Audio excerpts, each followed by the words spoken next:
Gerald Lucas here with another installment of Ask Gerald, where you get your real estate questions answered. Today's question comes from Derek, and Derek writes from Bayonne, New Jersey.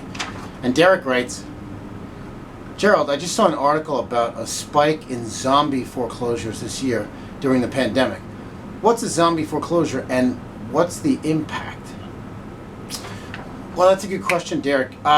Zombie foreclosures are up almost 4% of the more than 200,000 properties that are currently now at least in the beginning stages of the foreclosure process. So this step in the process of foreclosure before this home is actually sold is called pre-foreclosure. And a pre-foreclosure becomes a zombie foreclosure when the homeowner vacates the home prior to the sale. So although the number of foreclosures has actually gone down recently because of the foreclosure moratorium, the number of zombie foreclosures has actually increased. And that may in fact be a bad harbinger, because there were lots of zombie foreclosures in the last financial crisis in 08 and 09. And of course, one of the results was a precipitous drop in home values. So hopefully that doesn't happen, but it may happen.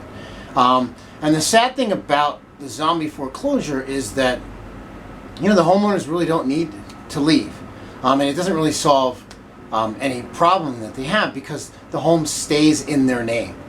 So they would be better off staying in the home and trying to work out either a loan modification or selling their home before it is actually foreclosed on. That would work better for them as owners of the property anyway.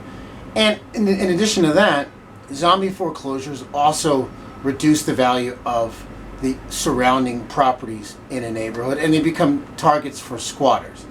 So it's unfortunate that, a lot of homeowners, when they see a foreclosure notice as the beginning of the process, they panic and then move out, rather than sticking around and trying to see what options they actually have. And they may have an option to modify the loan or to sell before the foreclosure sale happens.